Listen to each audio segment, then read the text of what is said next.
Linda Diamantina, e eu estou muito feliz e muito agradecida de estar aqui. Eu vejo esse primeiro seminário do Rasuras, que eu espero que tenha muitos, e eu vejo como uma abertura para que a gente possa estar com Rasuras, né? Compreender o Rasuras, e para que o Rasuras se mostre para a gente e também trocar experiências do Rasuras com esses brilhantes professores que têm feito as falas aqui hoje, né? Então, isso a gente está muito feliz, os meus alunos vieram também, e a acolhida nossa aqui é sempre a melhor possível. Dessa vez não foi diferente, né? Então, eu agradeço muito a inspiração de fazer esse evento, o professor do Carlos Queiroz como representante, mas de todo o Rasuras, sobretudo na pessoa da Lorena e do Rafa, que nos receberam mais intimamente até, né, no caso dos meninos aqui.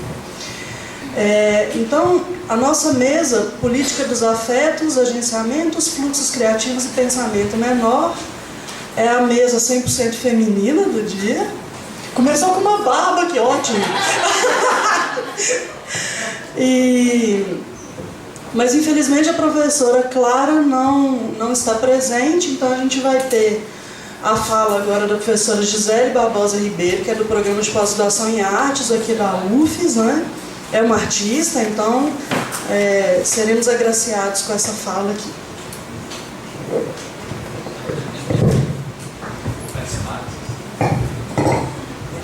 Dá para ouvir aqui? A barba atrapalha um pouco, assim. É disso que se trata, né? Bom, primeiro eu queria agradecer muito o convite. Tenho um interesse enorme em fazer essas trocas. Eu acho que a gente tem muitas discussões em comum. E, infelizmente, o campus da UFES nem sendo tão grande, infelizmente a gente acaba separando muitas discussões. A própria Clara, que estaria hoje aqui na mesa, minha colega, já foi minha colega de pós-graduação, agora está na arquitetura, mas a gente divide salas e muitas vezes a gente não consegue compartilhar direito as pesquisas que cada um de nós está implicado, né? E queria dizer também que é muito interessante para mim justamente ter essa oportunidade de estar fora de lugar, né? É a primeira vez que eu faço qualquer fala na geografia. Eu já tive uma discussão muito próxima com o pessoal da teoria política, mas que é um campo que me interessa muito, né? Pensar essa relação entre arte e política, mas a geografia foi uma certa surpresa, assim, o convite, e eu gostei muito. É alguma coisa que oferece essa oportunidade muito instigante e desafiadora de deslocamento e de estar fora do lugar. Só que a gente tem que dizer que estar fora do lugar não é fácil, né? E aí dá para imaginar a adrenalina que eu deixei passar pelo meu corpo durante esse período de elaboração dessa apresentação. Realmente foi alguma coisa que me tomou com bastante intensidade, medo em alguns momentos, tentativa de não vir também. A Clara fez bem. Às vezes eu tenho um amigo rapper que eu falei pra ele: você não quer ir no meu lugar? Não, vai fazer muito mais sentido, você improvisa lá, a gente resolve o assunto. Mas enfim, aí como as fugas elas têm que ser traçadas, né? Então a gente tem que vir aqui para poder tentar fazer fazer esse percurso. Então, do lugar onde eu normalmente falo, eu vou ler o texto. Espero que essa minha imagem entretenha vocês, se o texto estiver um pouco enfadonho. Então, no lugar onde normalmente falo e também onde tento traçar as minhas fugas, o campo da arte, tornou-se imprescindível demarcar o espaço, lugar ou site de intervenção de qualquer ação, inclusive as artísticas, né? Nesse sentido, o quadro ou mapa que esse seminário oferece como território de ação é bastante complexo, já que abarca debates em torno da geografia, incluindo aqui da arte, mas também da filosofia, da literatura e hoje da psicanálise. Então, e além disso, a gente tem esse quadro complexo da situação das lutas políticas que a gente vem vivenciando ou experimentando recentemente no Brasil. Então, isso eu acho que forma um mapa bastante complexo para a gente pensar em como intervir com uma fala, né, que faça sentido, que produza algum efeito. Para complicar mais o quadro, eu não sou deleuziana, né? Ser deleuziana é uma questão hoje na academia. E eu não trabalho com esses autores franceses, com Deleuze e Guattari, obviamente eu conheço, já li e tal, mas não é digamos, a teoria que normalmente eu utilizo para a reflexão das minhas pesquisas. Eu costumo basear muito minha discussão na Chantal Mouffe, na Ernest Laclau, me interessam minhas discussões sobre espaço público e articulação hegemônica, uma política de afetos a partir deles, mas não tanto Deleuze e Guattari. Então aqui eu também me sinto um pouco fora de lugar, mas vamos lá, né? Então tive, portanto, que achar um ponto de entrada para a intervenção aqui e algumas rasuras me pareceram particularmente pertinentes. A questão do menor, que está no título da mesa, né, que me remete à questão da subalternidade e sua estratégia de intervenção no maior como hegemônico, o desenhar de gestos e a questão da linguagem. O menor e a linguagem aparecem mais explicitamente tanto no título dessa mesa quanto na descrição do evento, mas já a questão dos gestos me chamou a atenção em um texto do Carlos Queiroz, onde ele propõe para a geografia, cito o texto dele, tomar como objeto de estudo e análise quaisquer obras da cultura e entendê-las como gestos políticos de ação no mundo, as quais estão por realizar de alguma forma uma grafia no espaço. Então isso me pareceu realmente muito interessante, né? A geografia como gestos políticos de ação no mundo, né? Uma ótima porta de entrada, então, e começamos por aqui.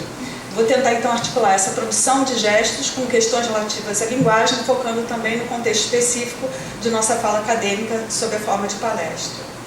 Partirei de propostas que dão ênfase aos gestos como tomada de posição política frente às determinações e convenções do campo da arte e da cultura, dando maior enfoque ao modo como a linguagem verbal é colocada em ação em práticas artísticas que vão das vanguardas históricas às produções conceituais. Óbvio que eu vou pensar 3 trabalhos, né? A gente vai fazer uma varredura. Para isso, convoco logo de início as proposições tanto literárias quanto artísticas. Está andando sozinho? Ah, não. Se você sacou, ótimo. Bom, agora que me dei conta que eu não tinha. Muito bom.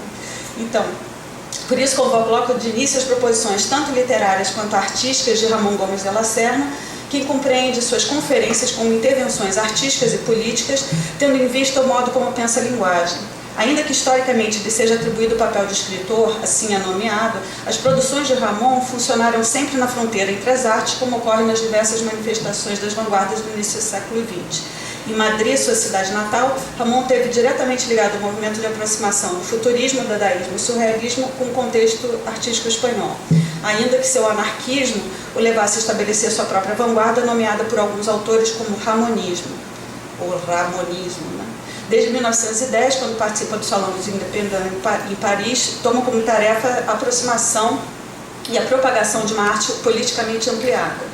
Tomando o Café Pombo como sede para suas diversas experimentações, apresenta em suas tertúlias semanais, denominadas Sagrada Cripta del Pombo, diversas performances. De acordo com José Antônio Sarmento, nesses eventos aconteceria uma série de atividades, dentre elas fazer gestos. Dentre tais atividades coletivas, destacam-se os exercícios ou jogos com a linguagem, como os mosaicos, onde se escolheria uma palavra para se recriar o máximo de variações semânticas possíveis. Além de desenhos que agregam riscados de vários participantes, estariam entre as suas experiências, transfiguração de objetos que sofreriam ressignificações nos moldes dos ready-mades dos champions. Transfiguração é um termo que ele usa, tá? Segundo Ramon, a partir dessas experimentações produzidas durante a Sagrada Cripta del Pombo, suas conferências apresentadas em diversas situações, lugares e instituições foram assumindo claramente um caráter artístico, mantendo ainda uma tensão política que colocava sob foco crítico a figura do orador e sua fala, ambos tomados como neutros segundo os pressupostos tradicionais tanto do espaço da arte quanto do espaço público político. Nesse sentido, ainda que pertencentes ao âmbito das vanguardas modernas, performances como aquela vista no filme O Orador, de 1928, O Orador de 28, tomados sob a perspectiva atual, permitem, como ocorre com proposições de Marcel Duchamp, uma reflexão sobre os enquadramentos institucionais da arte e da esfera pública, bem como sobre o caráter discursivo, ou seja, social, que determinam essas molduras. Aí aqui eu vou passar para vocês um filmezinho, esse filme O Orador, né, do Feliciano Vítoris, de 4 minutos. Eu acho que pela fala que eu estruturo aqui dá tempo da gente ver. No consiste más en un monóculo sin cristal. Monóculo sin cristal con el cual yo veo las cosas de relieve, bien anotando todo lo que tiene de extraordinario. Monóculo sin cristal es la obsesión de incertidumbre porque no comprende cómo se puede usar durante el trabajo. Para los salones tengo como invención de última hora el monóculo de Nuevo Rico. Monóculo de Nuevo Rico que brilla bajo la luz espléndida de la caña y que le da a uno un tono de varón de algo. Con estas dos elementos sencillos voy siguiendo la ruta de las cosas. También depende mis observaciones de cómo observo vis a vis la realidad de la vida. Por ejemplo, mis observaciones del corral. Yo sé hacer el canto del gallo, que es una cosa que casi todo el mundo sabe. Pero estas cosas más sencillas del corral, por ejemplo, este despertar en la tarde caliminosa de todos los gallineros.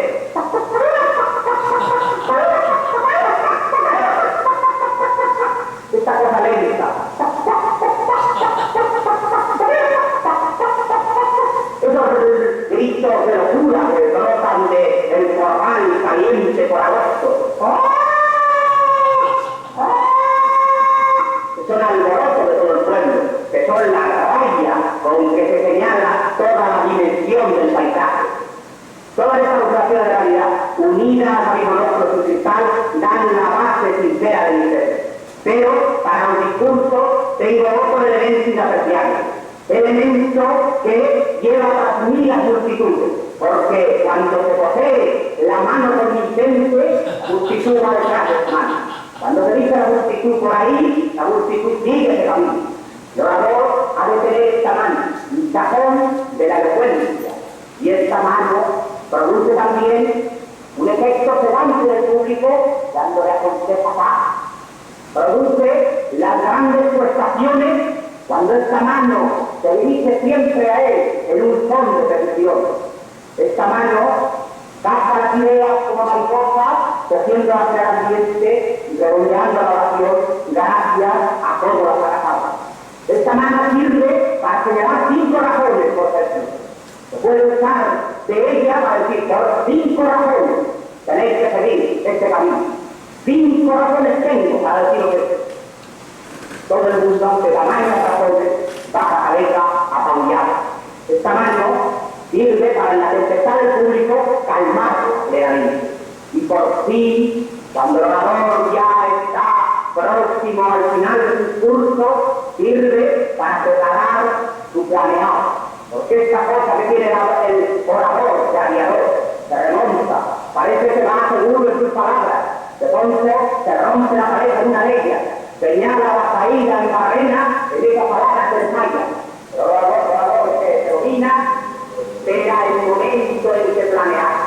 Y entonces su mano va trabajándose, va descendiendo, va señalando el párrafo final. Esto puede ser muy largo en los oradores, porque buscan terreno a propósito, como también lo es en los aviadores, que necesitan un terreno a dos. El orador, entonces, ve caer en la mesa un tintero, un vaso de agua, y el hielo cae en el tintero con el vaso de agua. Y entonces, con gran lentitud, para no caer tampoco en una pluma en punta, el orador tomando sus medidas, concentrándose, coloca su mano sobre la mesa.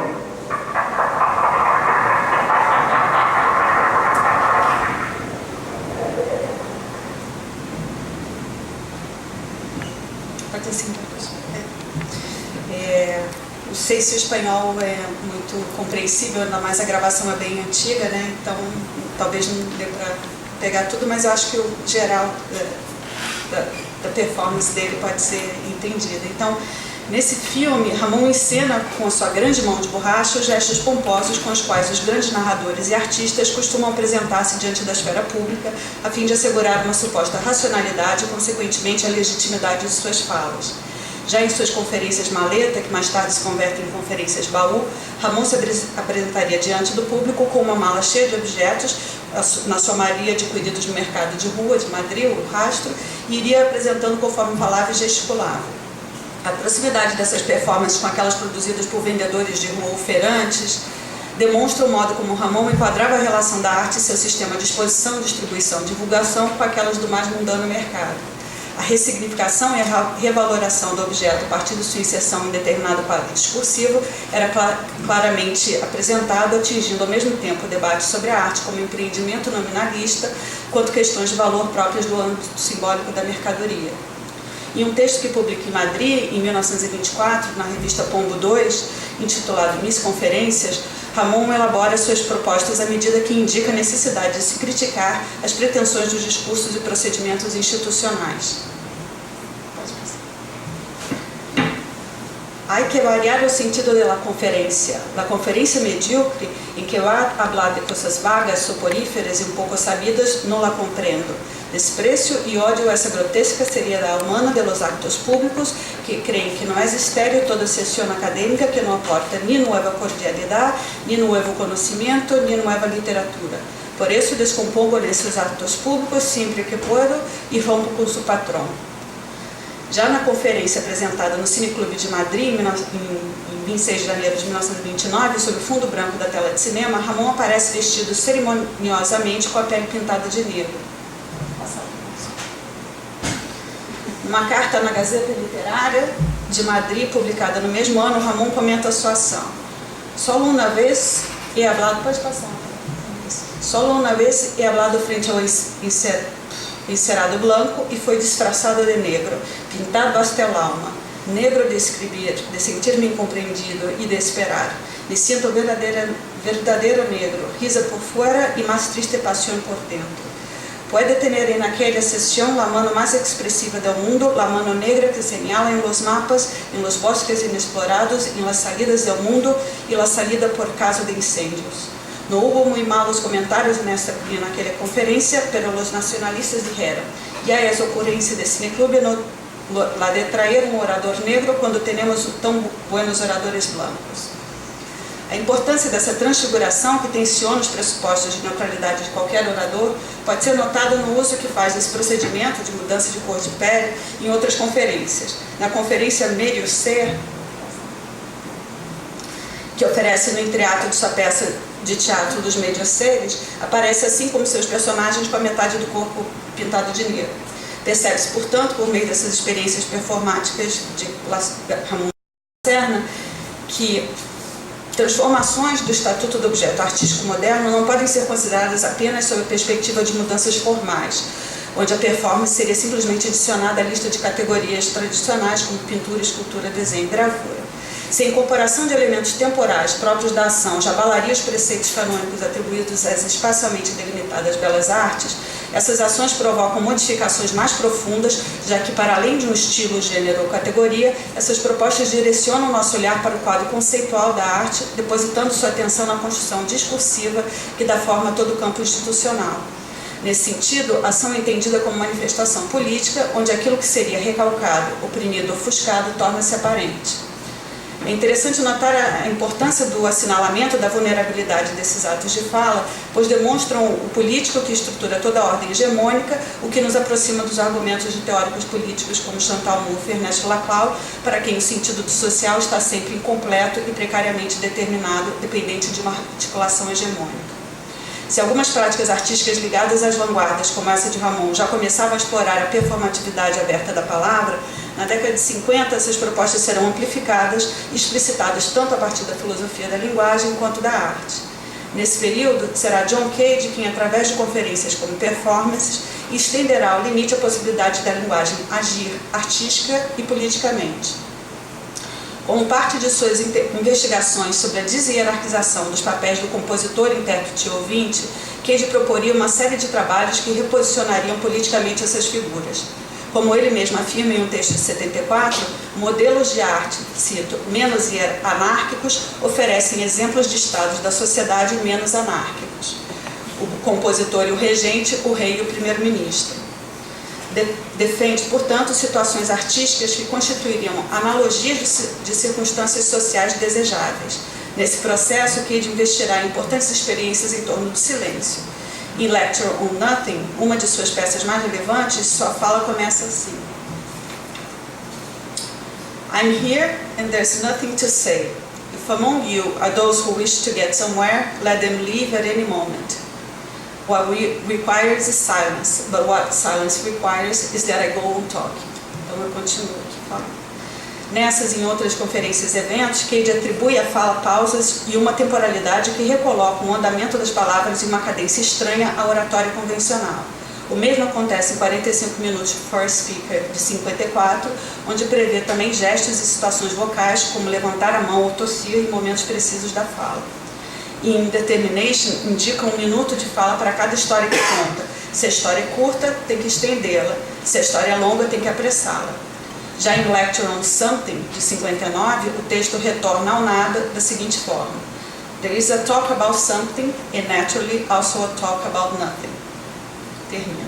Do ponto de vista das práticas mais recentes, é importante considerar que a extensa investigação sobre a linguagem nas práticas artísticas conceituais tornará a relação entre arte, palavra e ação uma reflexão incontornável para aqueles artistas interessados em pensar politicamente o enquadramento institucional. Nesse sentido, Andrea Fraser será uma das artistas mais interessadas em pensar os atos de fala executados no campo artístico como atos políticos, frequentemente enquadrando as manifestações misóginas, homofóbicas e xenófobas que atravessam o campo. Ainda nos anos 1980, quando inicia suas Gallery Talks,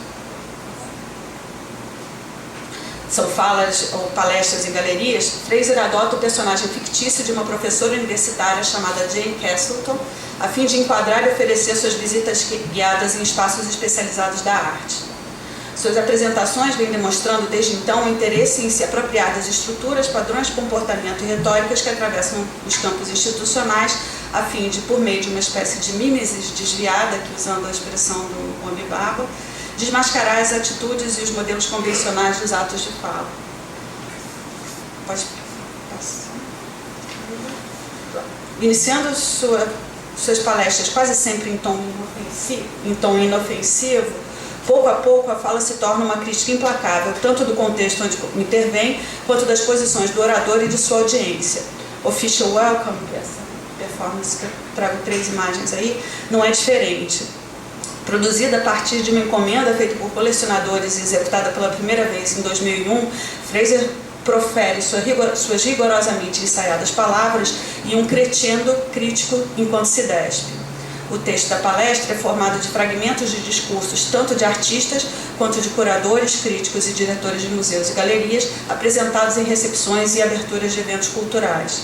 Com a colagem desses atos de falas e seu striptease, Fraser enquadra a objetificação do artista de modo geral, ainda que dê ênfase à artista mulher, implicando assim o voyeurismo do público. Seu trabalho opera no limite entre performance e incorporação, produzindo simultaneamente crítica e autocrítica. Isso me chamou a atenção, né, na fala anterior. Apostando no grotesco para além do distanciamento irônico. Comentando sobre o trabalho, ela fala: I think of the grotesque as what's beyond irony. It's what happens when you eliminate ironic distance by collapsing, for example, the performance and the embodiment. That's why the most difficult thing to do as an artist is to perform the inseparability of freedom and determination, to perform that contradiction without distancing in a facile irony or collapsing in cynicism, and without forgetting that what you can't escape without forgetting that you can't escape it through an act of will or reflection or gesture of transgression. That's what I'm always trying to do, but fear I'm failing. Se por um lado as experiências produzidas no contexto da arte, que tentei trazer aqui rapidamente, apontam para uma necessidade de autocrítica, sem a qual nenhuma disciplina poderia fornecer qualquer conhecimento, nem a arte, nem a ciência, nem a teoria política, por outro, permitem vislumbrar a potência de um pensamento menor, e aí já referindo a essa argumentação da mesa, na medida em que lidam com a língua, como em palavras de Deleuze e Guattari, uma papa, né, uma mistura esquizofrênica, através do qual se exercem funções da linguagem muito diferentes e centros de poder distintos, ventilando o que pode ser dito e o que não pode ser. Citando, então, só para terminar, as palavras finais do Deleuze e Guattari no capítulo sobre literatura menor, né, A gente pode pensar isso assim, né? Servir-se do polilinguismo em sua própria língua, fazer desta um uso menor ou intensivo, opor o caráter oprimido dessa língua ao seu caráter opressivo, achar os pontos de não cultura e de subdesenvolvimento, as zonas de terceiro mundo linguísticas por onde uma língua escapa, um animal se exerta, um agenciamento se instala. Acho que é isso. Obrigada.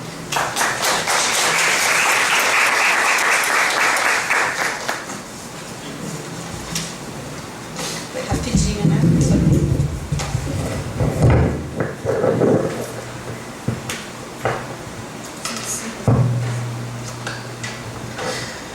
Professora Gisele, muito obrigada pela fala, né?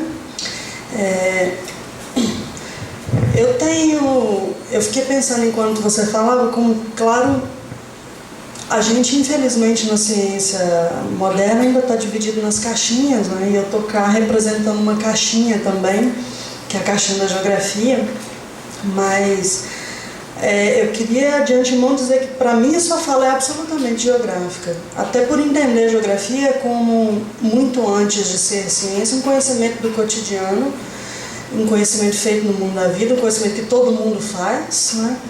E, para mim, foi muito valiosa a sua apresentação, a sua fala, porque a gente tem limites sérios de linguagem que não nos permitem transpor,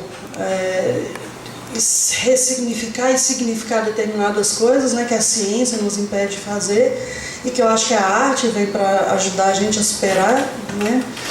E para mim foi muito feliz os exemplos que você trouxe, porque são coisas que, por exemplo, a geografia trabalha com literatura, a geografia trabalha eventualmente com pintura, a geografia trabalha com cinema, mas dificilmente ela trabalha com essa arte, digamos, da intervenção, né, da expressão gestual. E eu fiquei pensando muito na naturalização e desnaturalização dos nossos gestos, e como a arte é importante para fazer a gente refletir sobre isso. Fiquei pensando até nos gestos do professor, né?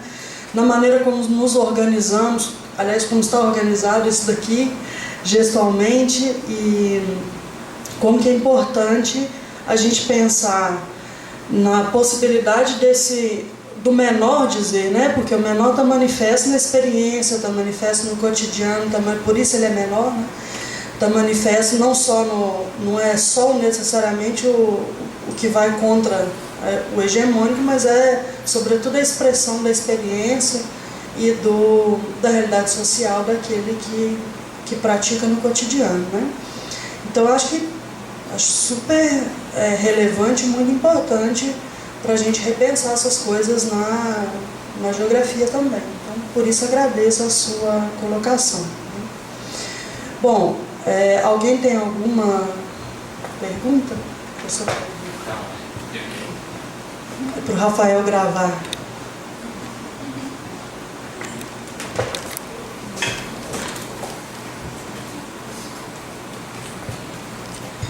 Então, muito obrigado. Gostei imenso, sim. Você que estava rindo, né? É porque sou o único que entende espanhol. Então, de fato, achei muito interessante todos os exemplos. E a minha questão é assim, não é? Bom, para além da barba professoral que trouxe hoje, não é? Que implica uma crítica a uma figura heteronormativa, não é? Da academia,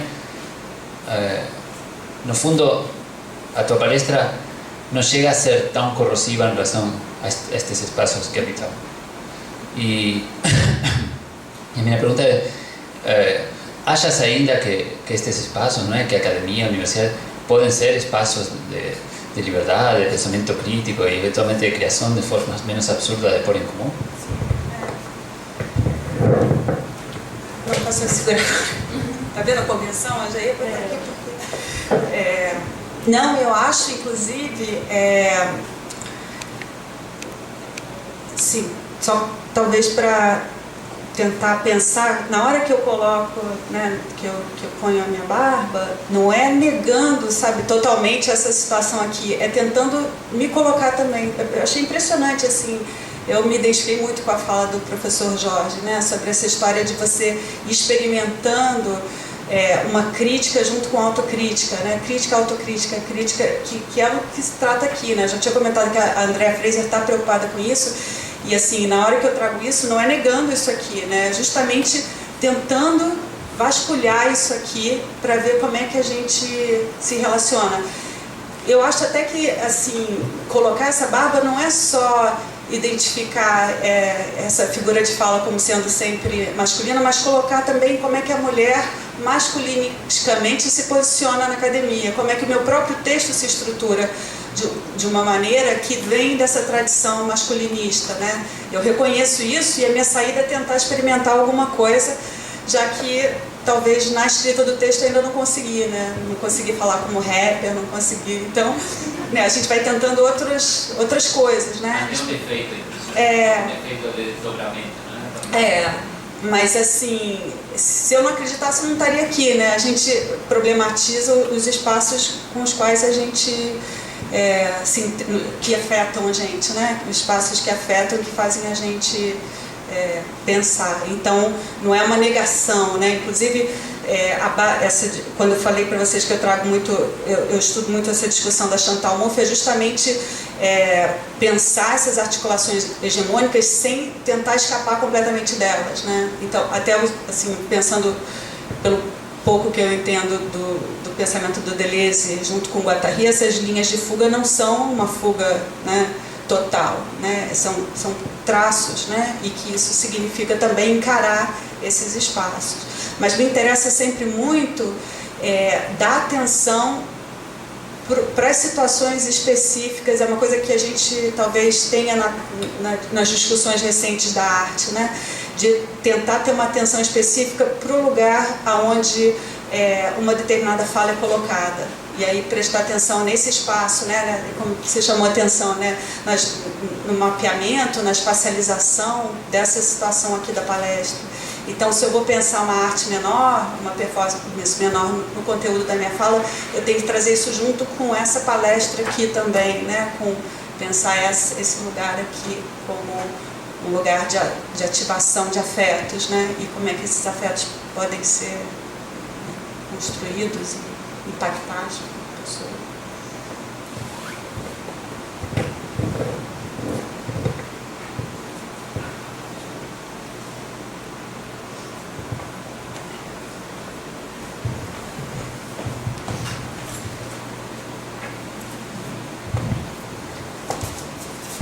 Bom, de barba para barba agora. É isso, foi bom. Nossa, me identifiquei tanto com a fala. Professora Gisele, veja, eu achei muitíssimo interessante, em especial essa última citação que você faz da Fraser, né? Em especial no que se refere ao tema do grotesco e a sua capacidade de performatividade, e nesse caso como efetivamente sendo a construção de algum tipo de linguagem menor, que é justamente aquela que, por ser menor, ela consegue furar canos e ela consegue desestabilizar. Eu tenho uma questão que não seria tanto uma pergunta, mas a senhora, na hora que está respondendo, levanta uma questão que é fundamental, da qual eu muitas vezes, em especial quando a gente debate Deleuze, quando a gente debate Nietzsche, que são dois filósofos que comumente são tidos como iconoclastas e muitas vezes utilizado ou instrumentalizado da melhor maneira possível, da pior maneira, como anarquista quase sem causa. Acho muito curioso, porque tanto Nietzsche quanto Deleuze são radicalmente opositores da mera negação pela negação. E eu lembro aqui de uma passagem do Deleuze que diz: a transgressão, conceito por demais bom para os seminaristas, sob a lei de um papa ou de um cura, os trapaceiros. É um texto que o Deleuze faz uma diferenciação entre trair e trapacear. Trair trair é prerrogativa daquele que é suficientemente capaz de cumprir a lei.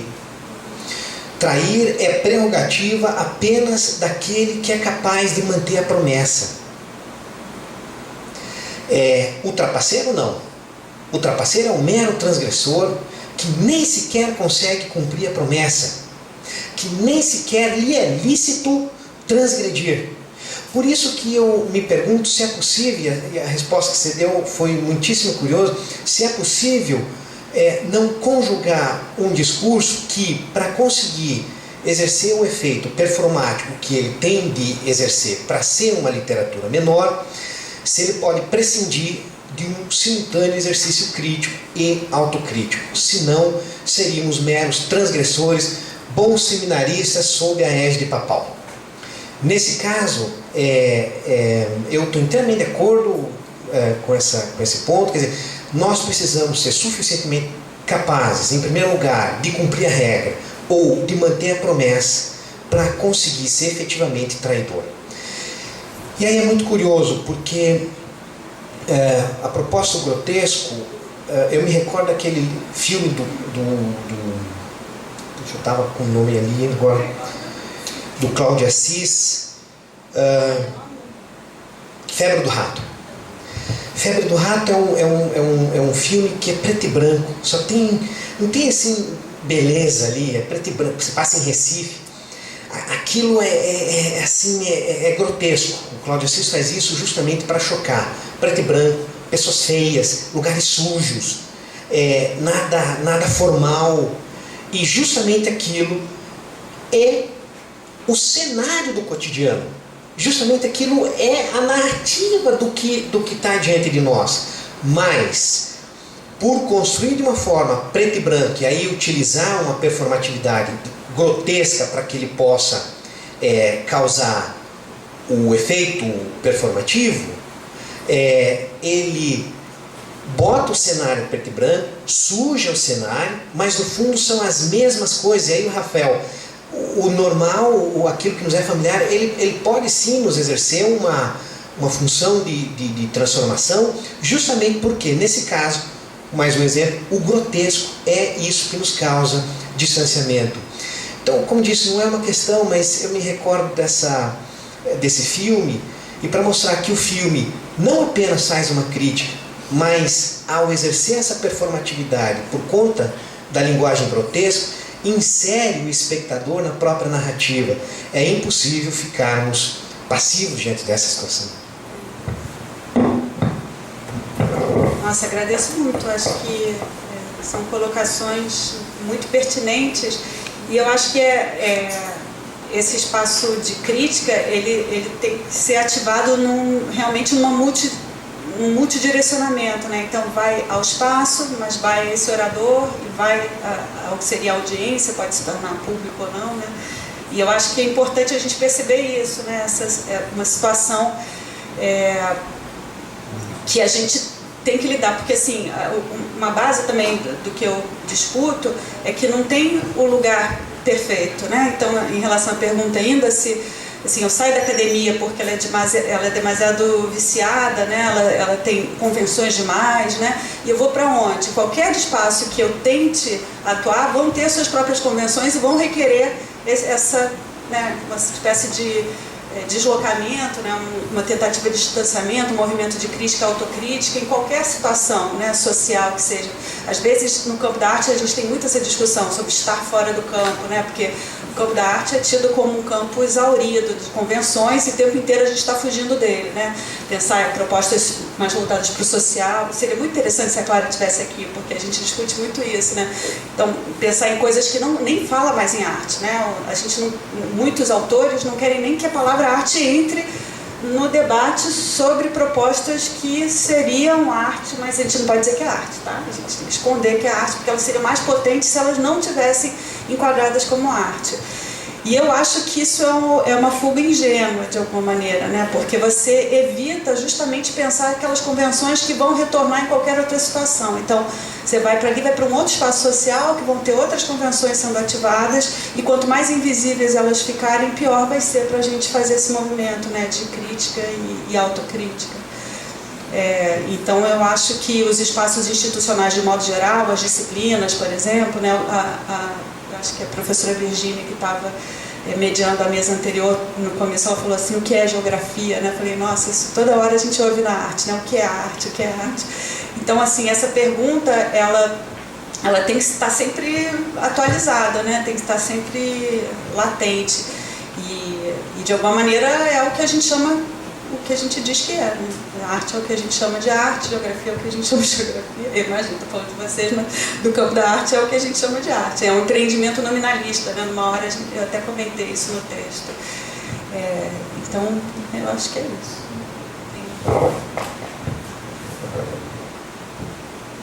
Mais alguém quer fazer a colocação?